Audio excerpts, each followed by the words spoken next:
How would you feel if she reached out? I suppose it would be more out of interest, really, to kind of meet her and just be like, how do you feel? Yeah. You know, Yeah. like what happened? You know, Yeah. we've only got our life story books that the social workers put together for us, and we've only got pictures. We've not, got kind of facts. And I think there's always two sides, So it would be interesting to know her story. Yeah. What was in the book that they put together for you? Pictures of pictures. Well, there's a picture of me as a baby, but it wasn't actually me because she didn't take any pictures of me. It said, this is what you would have looked like as a baby. Who was the baby? I don't know, some random baby. No. Yeah, so I didn't actually have any baby pictures. Oh my gosh. But again, that's a huge thing that plays into your whole identity. Who am I? Yeah. Yeah.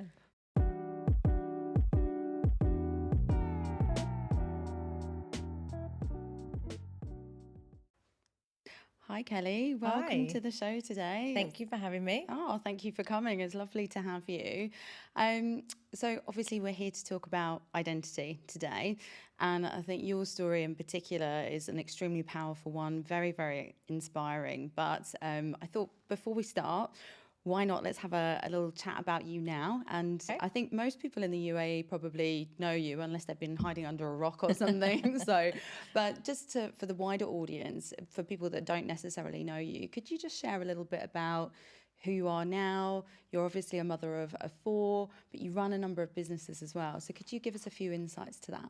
Yeah, so I've been in Dubai now for 17 years, nearly 18. Met my husband here, had 4 incredible children. Yeah. Got 3 boys and finally a girl. Yay.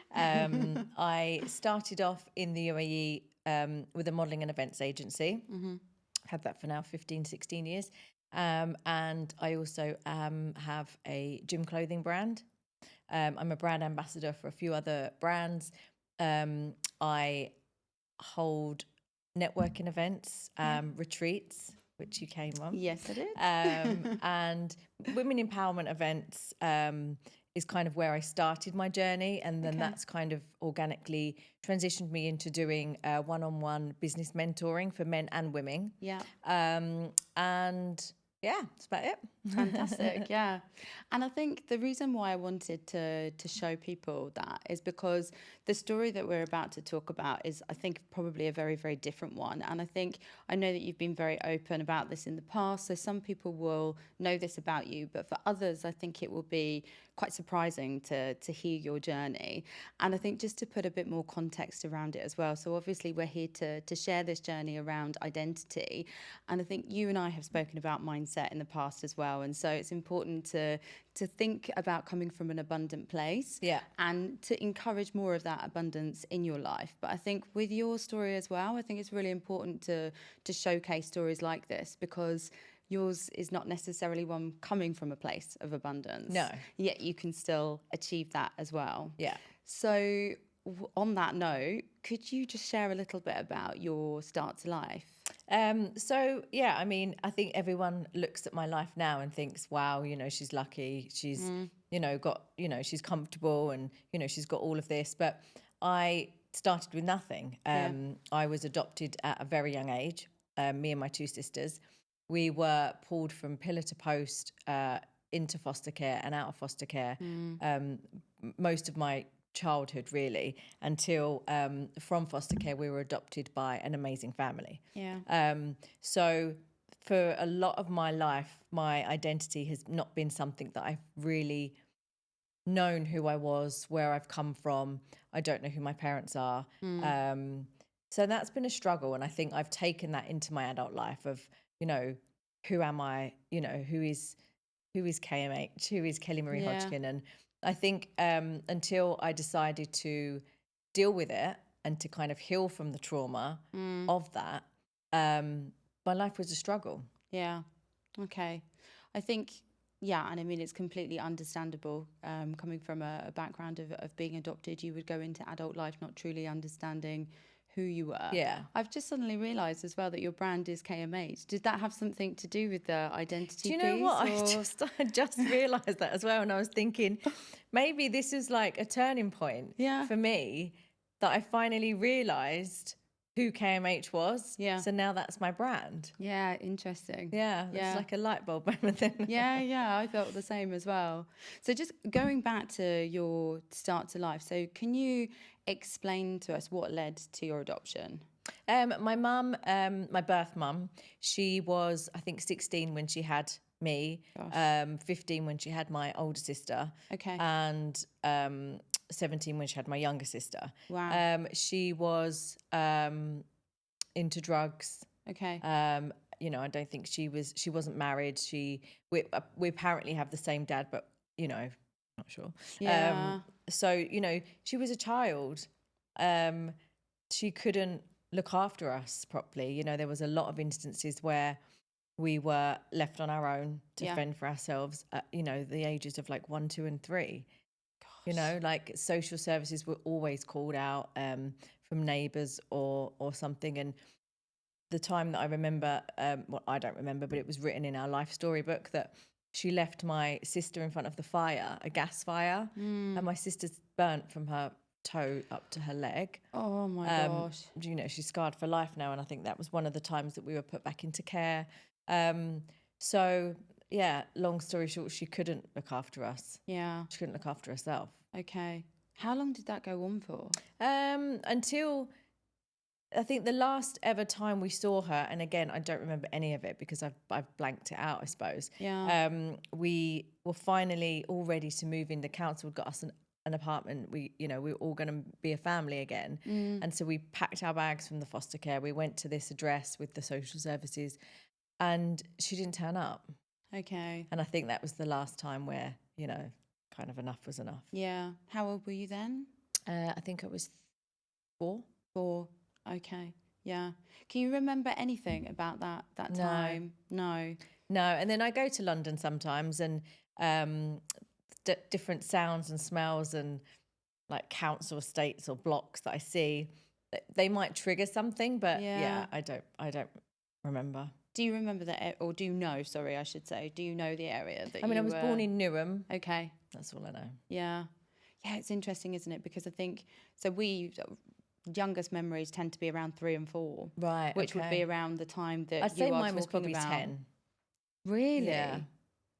Kelly, that's a long time to not have a memory for. That's like almost a quarter of your life, I guess, isn't it? So. And I remember, I think I was fostered in Romford, or Gidea Park or somewhere like that. Yeah. But then, that's about it. Okay. Tell us, can you remember anything about the foster care? I mean, I had pictures, and we were actually separated from my sister, like my younger sister, when we were fostered. So me and my older sister were with a family, and I don't remember anything great about it. I remember we had 2 beds, a Care Bear phone each, and that was it. But I do remember an instance where I got tied up once because my older sister kept ripping the wallpaper. Okay. And blaming it on me. Right. So they literally tied my hands together, and then she did it again, and I'm like, well, it clearly couldn't have been me because my hands are tied together. Yeah. So I remember something like that happening, which wasn't great. Wow. Yeah. Unbelievable. And so how many times did you go into a number of different foster homes, or? I can't remember the amount of times, but I remember that the longest stint was with this one family. Right. Okay. And then what happened? So you were adopted? And then we were adopted. I think they took my younger sister first. She was the youngest. She was still not a baby, but she was like the cutest, I suppose. So they took her first from the foster family she was with, and then me and my older sister joined her a few months later. So you were all adopted together? Yeah. Yeah, that was nice. Yeah. Yeah. Does that, when you look back on that now, do you think that has shaped your experience in some way, or? The thing is that we've all remembered what happened to us differently. Okay. I suppose we've blacked out different parts, and obviously, with my younger sister being younger, she doesn't remember much, but I think it affected my older sister the most. Yes. I think she's probably the most affected by it. Okay. Can you tell us a bit about adopted life then afterwards? I mean, I'm sure it was a struggle for them, you know, to adopt three girls. I mean, I've got 4 children, 3 boys, and I couldn't imagine now adopting all my 3 boys at the same time. Like, it would be chaos. Yeah. So for somebody that's never had children before, I'm pretty sure it was a struggle for them. I don't have any bad memories of, you know, my upbringing from there. I think it was just a struggle that, you know, we all had baggage and we all had traumas, and we all were just kind of trying to figure shit out together. So Yeah. like I said, I've got great memories growing up, and, you know, we were really looked after, and, you know, went to a good school, and they did their very best. Yeah. When you say baggage, can you think of sort of scenarios that you would, I guess, label as that kind of I mean, baggage? I remember, well, I don't remember. My dad told me that when we were adopted, he was like, right, what would you like to drink? And I asked for a gin and tonic. I mean, I don't know where that would have come from. Oh my gosh. And obviously just traumas that we'd been through that we were blacking out, I suppose they came up in different ways. Yeah. And I suppose that would have been really hard to parent, Yeah. you know, just let alone 3 at the same time with all different memories and things. And Yeah. Did they have children already, or they couldn't have children. they couldn't have No. children? Okay. Okay. And how about so do you know anything about what happened to your mother after that? My birth parents? Yes. No, I've never met them. I don't know if she's still alive. I don't know. The only thing we found out was a few years later, the social workers called my mum and said that my mum that adopted us, and said that our birth mum had 3 more children, and she'd given them up for adoption as well. Oh my gosh. Okay. And could my mum adopt them as well? Right. But my mum, who adopted us, she'd just been through cancer, and just it would have been possible. Yeah. Yeah. So, oh my gosh. So she went through cancer as well. 3 times, yeah. My until goodness. we finally lost her like 8 years ago now. Okay. I'm sorry to hear that. Yeah. And what about, so your biological siblings then that you've not met? Yeah. How does that make you feel, knowing that they are out there? I mean, I don't really tend to think about it that much, but it's just weird, right? Like, I don't know. I mean, obviously, I think if it was meant to happen and we were meant to find each other, it would have happened. Yeah. It's not something that I dwell on. Yeah. I think it's interesting, isn't it? So, you know, my upbringing as well. And obviously I'm estranged from my father, and we always were from a very young age. And so if you don't know about something. Yeah, you don't miss it. Yeah. Yeah. Exactly that. Yeah. Okay. And how do you think that this has impacted your identity? I guess through your childhood, what were your experiences around identity? I think not knowing who you are is quite difficult, especially when you're at school and not knowing, say, where my skin colour comes from. And yeah, I was bullied at school. I didn't have a great experience. I obviously lacked confidence. Yeah. I suppose I just didn't know who I was, and I struggled with fear of rejection all the time. And Okay. I really, even now, like, I really strive for consistency. I have to have that consistency in my life, and I need to feel loved and safe. Like, I really need to feel safe. And I think that was a huge thing for me growing up. Like, I just needed consistency. Yeah. Yeah. Which is totally understandable. What about your friendship group? How would you describe that when you were younger? I don't really have one. No. I think, I mean, I had, you know, a good friend, maybe, but maybe 1 or 2. I think I struggled maybe to make friends. Maybe I was too clingy. Maybe Okay. I needed a lot more from them than they could give me. Yeah. I just wonder as well, did you feel like you fitted in, I should say, in some way? Probably not, no. Okay. No, I'd probably say I felt like an outsider a lot of the time. Yeah. Okay. Yeah, it's sad, isn't it? I feel.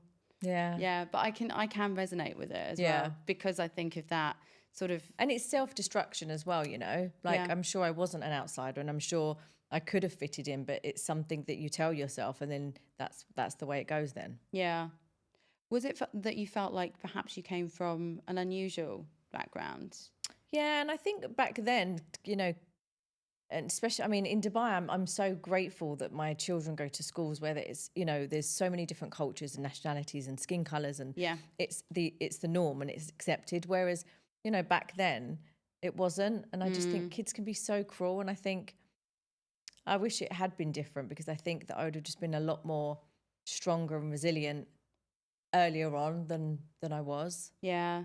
Yeah, it's quite interesting when you look at it like that and you think, you know, if it was this day and age and it was somewhere like Dubai, where, you know, there are different family sets. Yeah. Different. I feel like I wasted a lot of time. Yeah. You know, and I wasted a lot of time worrying about what other people think and things like that. And, you know, I was nervous for people to say, oh, where are you from? Like, where's your, because it would have to then explain everything. And yeah, I don't know, because I'm adopted. And then it's like opening a can of worms. Yeah. I was going to ask you, what was your explanation then? Oh, it's just I'm Spanish. Did you? Yeah. Just the first thing that used to come to my head, I'm from Spain. Yeah. Because then you'll understand that. Yeah, it's easier than like, I have no idea. Yeah. Okay.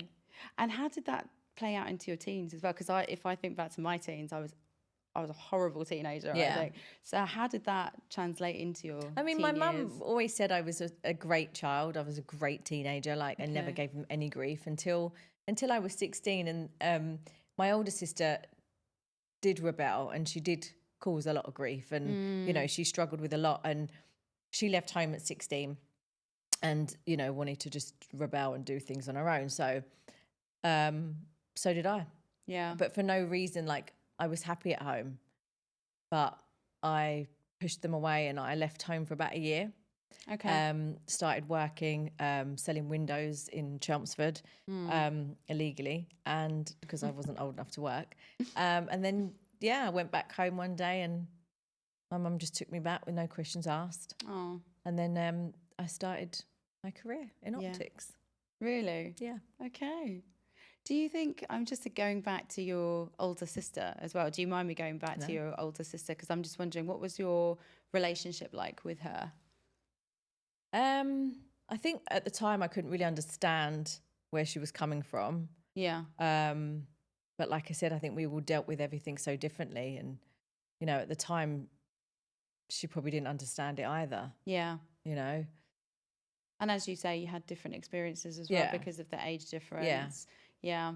Because I was just thinking the fact that she left home and then you did as well. Yeah. I mean, she did it for a lot of different reasons to me. Like, she didn't get on with my parents. They, you know, they clashed a lot, and, you know, she rebelled a lot, whereas I didn't. I got on great with them, and I just left. Yeah. But then Which you must came have back. been harder for them. Yeah, then I came back. Oh. Sorry. Yeah. And then, so I was just thinking about, so we touched upon it earlier as well, your relationships, and you talked about feeling quite clingy. Yeah. So how did that translate or transfer into older relationships as well? I mean, I think the ones that get me and understand, I think they've stuck around. Yeah. They'll probably say, you know, I'm quite sensitive, maybe oversensitive, and I probably go out of my way to like to keep somebody. Okay. So I go out of my way to like people please. Yeah. So then you don't leave me. Okay. So I think I do that quite a lot, and sometimes I have to like, you know, check myself, because I'm like overthinking a scenario, or, you know, I think it's just a fear of not being good enough or doing something that makes someone leave. Yeah. But I think, you know, I'm a lot better than I was, but I think I still do it. Interesting. Yeah. Yeah. And again, I can actually really resonate with that. And it does come back down to identity as well, I think. And do you feel you sort of almost jeopardize your true identity? Yeah, 100%. I think you let people away with so much because, you know, you don't want to rock the boat, because it's easier just to forgive and just to move on, and they'll still stay unless, you know, cause a scene, and then they might leave. Yeah. And has that played out throughout all of your different types of relationships as well? 100%, yeah. Yeah. Yeah. Okay. And it's sad because, you know, even now knowing who I am and dealing with the traumas and stuff, I still think you definitely need to keep on top of that and still do therapy and stuff, because you can slip back into old habits so easily. Yeah, I was going to say, how do you catch yourself out when you are doing that? Because that can be a vicious cycle as well. And the more you do it, the more you do it, the more you start to question yourself more and more, I think. I think I've rewired my brain, and I've done a really good job doing it, but you do have to refresh and just keep, retraining yourself to do that. Otherwise, you will get caught up in that cycle again, and it's exhausting, right? Yeah, absolutely. Yeah. I want to ask you a little bit about parenthood as well from your own experience. The reason being, I think coming from an adopted family, I think, so if I speak about my own situation, I wondered whether or not I wanted to be a parent for some time because I had a parent who had abandoned me, essentially. So I'm just wondering, did you always know that you wanted to be a parent as well? I actually never wanted to have children. Okay. I never wanted to have children. I never wanted to get married. I never wanted to possibly feel what my birth mum had felt when she had us, that she, I mean, I hope that she just couldn't look after us, and it wasn't a case that she just didn't want us. But I never wanted to maybe experience having children and being like, actually, I don't want them, or this isn't for me, or not having the maternal connection. Yeah. I remember when my older sister, she had my niece when she was 16 as well. And I remember being at the hospital crying, like, what if she doesn't want the baby? Like, I was really like scared for her. Yeah. So I never wanted to have kids because just in case. Yeah. So what changed? I think I met my husband, and, having that kind of family unit, I felt safe, I felt secure. Yeah. And probably strong enough to, to do it. Yeah. I think it's something that just clicks, isn't it? It does, sometimes? yeah. It just comes. And then, now I couldn't be happier. Like, I never once had the baby and thought, is there going to be the disconnect? Because there wasn't ever. Yeah. Yeah. Okay. So then that's interesting as well, because you were saying that you didn't want to get married either, but that was a part of the journey that then led you to wanting to be a mother. Yeah. So what changed your mind in terms of I marriage? think maybe just meeting the right person and someone that you feel safe enough to let in and to kind of lean on. Yeah. Yeah. Okay. And what about so we just touched there on self-development as well. So tell us about your journey around self-development. I'd say it was about 6 years ago now. I decided that, I wasn't okay. Like I've been telling myself for the last, 25 years, that I needed some help and that I was ready to I think you have to be ready. Like I was ready to face it. I was ready to do the work, and I was ready to delve deep, and no matter what came up, I was ready to kind of face it. And I think it was having the children and not wanting to pass down my insecurities or my self-doubts or my, any beliefs that I wasn't good enough. I didn't want to pass all of those insecurities down to them. So that's when I decided that it was time to face them and to deal with them. Yeah. And what made you feel that you hadn't done that earlier? I mean, I always knew I hadn't. Yeah. I was always just fine. Yeah. And I think a few things, were triggering me, and I knew that I needed to deal with them, like a friendship or a relationship, and I needed to deal with those things. And then it kind of just opened everything up to kind of heal from everything. Yeah. It's interesting, isn't it? Because I do feel that it's still a little bit taboo to ask for help. Yeah. But I feel like we're in a much better environment now than, say, 15, 20 years ago, when counselling was such a taboo thing. Yeah, exactly. Yeah. So maybe there were signals for you from, like you say, relationship situations that were signaling that you needed help, but it wasn't something that kind of came naturally to us. Yeah. Yeah. But I'm so glad I did. I mean, it's changed my life so much since I did, reach out and decide to deal with it all. Yeah. And I would urge anyone that's suffering from any kind of trauma or childhood trauma or anything is to really strip it back and deal with it. As scary as it is, and it is. Yeah. But it is scary. Only for the best. Yeah. Yeah.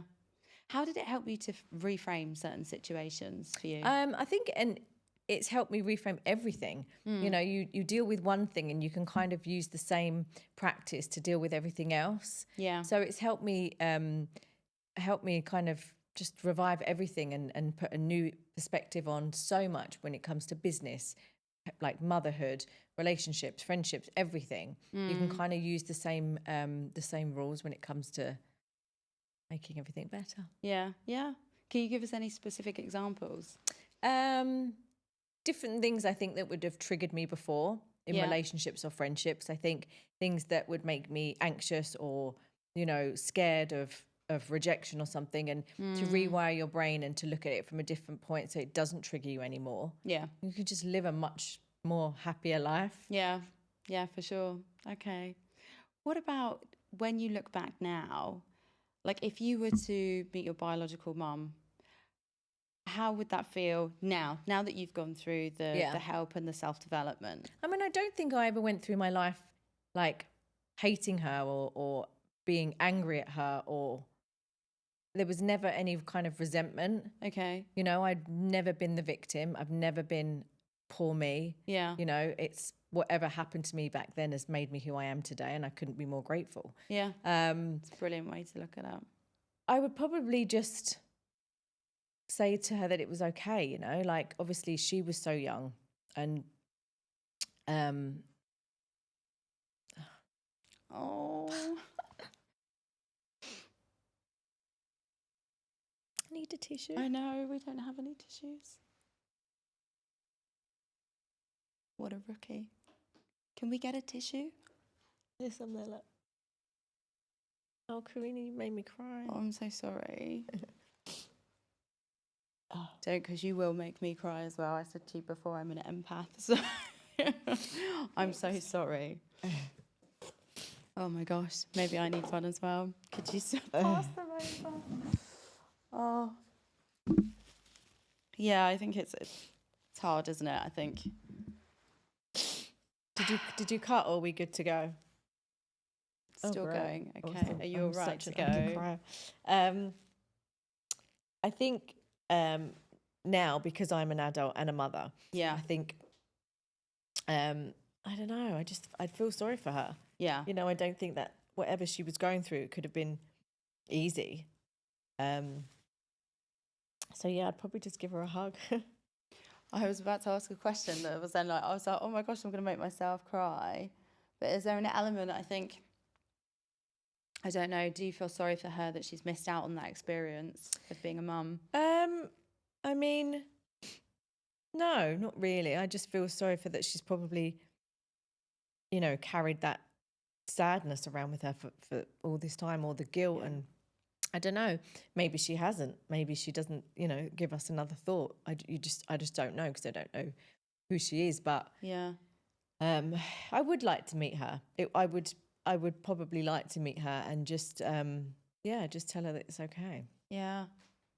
Gosh, what do you think she would think of you as well if she met you with your life in Dubai? Because I think, so I come from humble beginnings in East London as well, as you know, and I think my family always go, oh, Karina's off doing this in Dubai and all this kind of stuff. And I think it's just a life that they can't imagine. What do you think she would because say? I don't know, like, if she managed to turn her life around, if she's living a great life, you know, or if she's still, you know, in a council estate and scraping by. I don't know. Maybe, I don't know.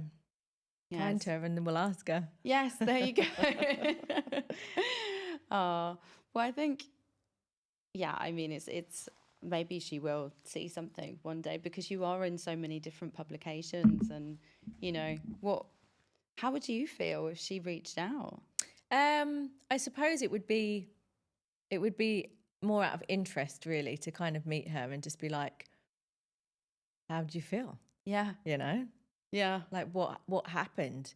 You know, we've only got our life storybooks that the social workers put together for us, and we've only got pictures. We've not, you know, got kind of facts, and I think there's always two sides, you know? So it would be interesting to know her story. Yeah. What was in the book that they put together for you? Pictures of pictures. Well, there's a picture of me as a baby, but it wasn't actually me, because she didn't take any pictures of me. It said, this is what you would have looked like as a baby. Who was the baby? I don't know, some random baby. No. Yeah, so I didn't actually have any baby pictures. Oh my gosh. But again, that's a huge thing that plays into your whole identity. Who am I? Yeah. Because you grow up and, you know, I mean, I obviously look at baby pictures, lots of people do, and we think, oh my gosh, you know, how horrendous, Yeah. what did I look like when I was a baby? But you have that, Yeah. I that think the knowledge, it youngest gives you picture I that have, I grounding. was like 4. Okay. Yeah. Yeah. My goodness. What about, so I'm just trying to think about now, and obviously your role as a mentor as well. How do you feel a lot of the experiences that you've had plays into your role as a mentor? I think, not just because I have the business experience, but also the life experience of kind of pulling yourself up from a place where, a dark place, and being positive and, not just manifesting shit and hoping for it to happen. Yeah. Like actually doing the work. Yeah. I think I'm a great person to be able to help people along their journeys with the same kind of, positive attitude and the right attributes that you need to make it happen, and not just, hope for the best. Yeah. Yeah. Because we actually, so I went out, as you know, and asked on socials about questions, and a lot of the questions came back around. No, it was all to do with, you're so determined, you're so motivated, and what kind of inspires that. So I think that maybe tracks back to your earlier beginning, do you think? I think with everything that happened, and, it wasn't pretty, it's given me every piece of ammunition that I need for who I am today. Yeah. And I'll never, ever look back on anything that's ever happened to me and be like, for you. You know, I've always used it as fuel to, turn my life around. Yeah. So I think that was a great driving force. And I'm, like I said before, I'm grateful for it. Yeah. Do you think that was a conscious thought as well at the time? No. Okay. No. And I've always, I think that aside, being an entrepreneur and wanting to build businesses and make something of yourself, yes, it stems from that, but also you need to have that, the drive and the passion, and you need to have it consistently.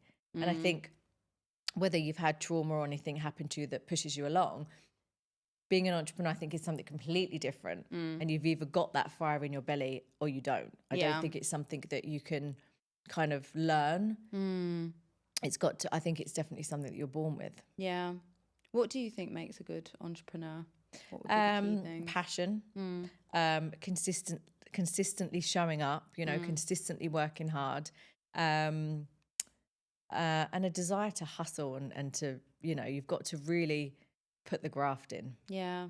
Yeah, absolutely. And what about, were there any times where you thought, I'm going to be this person that runs multiple businesses? And no. Okay. I just knew that whatever I had, I wanted and I deserved better. Yeah. And I was going to make that happen no matter what. So I think everything else has just been organic and gradual. And yeah.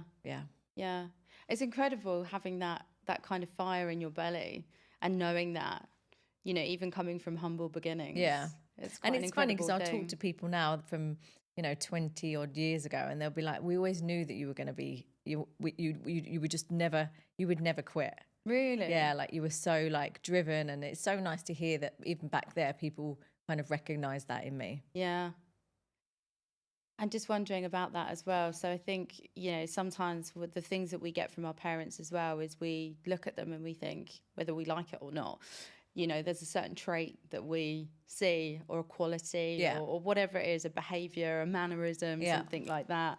So I'm just wondering, do you ever think about where do your traits come from, and your mannerisms, things like that? I've been asked this before, and I do wonder, and, the parents that adopted me, they were very middle class. They, my dad was an engineer and my mum was a teaching assistant. They didn't strive for more, they were happy and they were comfortable, and that was that. Obviously my birth parents, no idea. Yeah. I mean, she was a quitter, clearly, and that's not me. So, and he was a loser, so he left me. So yeah, I don't know. I think maybe I'm just me. Yeah. Yeah, true. Maybe it came from my grandparents. I was going to say, I was thinking about your family tree, actually. Have you done your family tree before? No. No. It would stop at me. Yeah. Oh, okay. I'm just trying to see, because there was so much that I wanted to cover with you today, Kelly. I think, I guess what would be your key pieces of advice that you would give to somebody who's struggling with their identity? It could be for similar reasons, it could be for completely different reasons. I think the what would you main tell? bit of advice I would say is that it's not too late. You know, I didn't start my kind of therapy and thing earlier. I wish I had, but it's never too late to turn it around. Yeah. You know, I never thought at the age of whatever age I was, young, that I would decide to change my life and to do this for, you know, the well-being of my children and myself, and just that it's never too late. If you feel like you're struggling with anything, it could just be a feeling, then 100% there's so many great people, and I'll send you the list of people that I've seen that could maybe help other people as well. Yeah, that would be lovely. And I think one of the other things as well that's probably a challenge, and maybe by the sounds of it, you would have experienced it as well, is actually accepting that you need help and just being able to vocalize and ask for it. I think it was a relief when I finally admitted it and kind of gave into it. Yeah. Yeah. I think that's how most people feel, but it just takes an awful lot. And you can only do it when you're ready, you know? Yeah. Yeah. So true. Thank you so much, You're Kelly. very welcome. I think one of the things that I would just close on is the fact that obviously we've worked together now for the last couple of months. And I think one of the things that really comes through about working with you is that you truly are a very authentic person. And I knew that you were going to be really open today, but I just wanted to say thank you so much for being so incredibly open about everything that we've talked about. And if anyone wants to get in touch with you in terms of mentorship or anything else that they would like to discuss, how do they do that?